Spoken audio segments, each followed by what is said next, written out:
According to a national survey of parents, around 7 million kids aged 3 to 17 have been diagnosed with attention deficit hyperactivity disorder.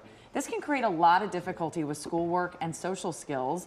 Joining us now is journalist and author Donna Tetreault and clinical psychologist Dr. Regine Muradian. Thank you so much. Sorry. It's Friday. We've made it to the end of this long week. They are here with some actionable tips for parents to help children with ADHD. Thank you both so much for being here this morning. Absolutely. This is a topic I think so many people are talking about. I can't open up social media without seeing either it focused at children or even focused at adults that may have ADHD. Absolutely. And it's something that the world kind of needs to understand more.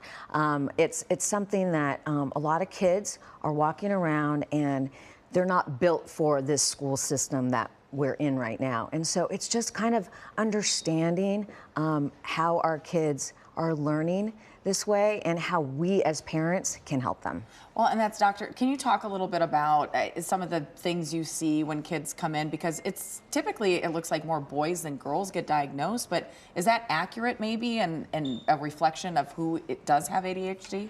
I think there's a wide gamut. So, you know, a lot of times we're looking at irritability, aggressive-like behaviors, hyperactivity, but then we really step back and think about what is the norm in just regular child behavior or teen behavior. I feel like when it's really starting to impact their home functioning, the school functioning, and the social functioning, where it's kind of impeding and it's getting a little more out of hand in terms of behaviors like aggression, irritability, then we see that it could be an issue. Yeah. Yeah, I didn't realize and think about it from the perspective of how social skills can be impacted. Absolutely, Yeah. Friendships. And what it is kids with ADHD, they don't really have these social cues to know, like, okay, it's your turn to speak in this conversation. And it's not about them not wanting to listen to another kid or interact. It's just that's how their brain is wired. And so knowing this as a parent and helping them role play, that's one way to help kids. So it's just understanding how these brains are wired just differently is really important. Where do parents sometimes miss the mark or not see maybe the symptoms of ADHD? I think at times it's going back to what is the norm in my child or what is not, and what's, oh, he's just 7 or 8 or it's just a regular teenager. I mean, Donna and I talk a lot about this in terms of what is normal behavior and not in terms of functioning. So I think what's important to keep in mind is how do we really help and support our kids in this process with ADHD.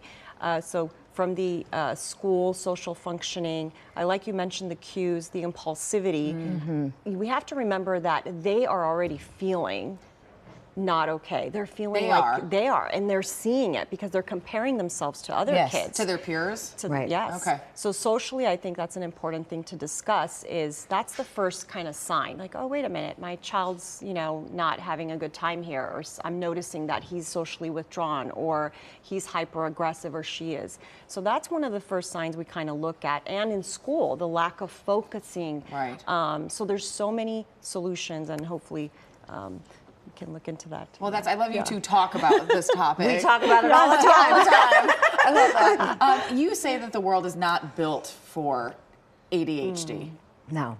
And what do you mean by that? So look, in school particularly, look, ADHD kids, they need to be engaged. And so our school system, there's a lot of paperwork, a lot of busy work, not a lot of engagement. And so these kids are falling behind because they're not engaged. Got it. What we have to do is we have to look at kids and understand how can we help them learn better in this system. So a lot of the times ADHD kids come off as bad behavior or lazy, and I can't stand that word, that they're a lazy person.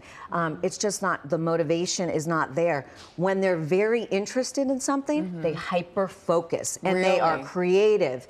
And you like to say that that's their superpower, right? We were talking about that. We were just talking about that. What do you mean that that's a superpower? I know you mentioned we were talking about the superpower issue.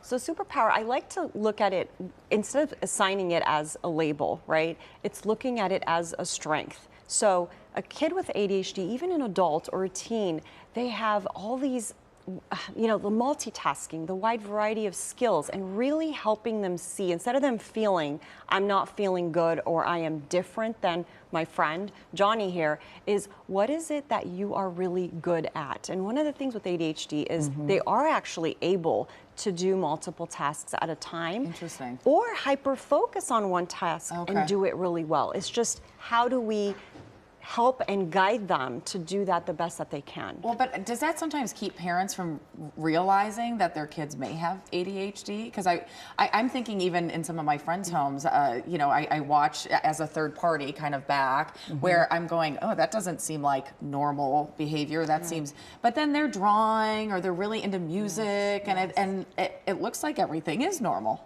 Absolutely, and that's where parent education, in my mind and our mind, is so important, because if you can notice and understand, diagnosis is really important as well, but looking at your kid and saying, okay, so maybe school's not your thing and it's okay, I'm gonna help you get through it, but what can I see that you're doing amazing in the world?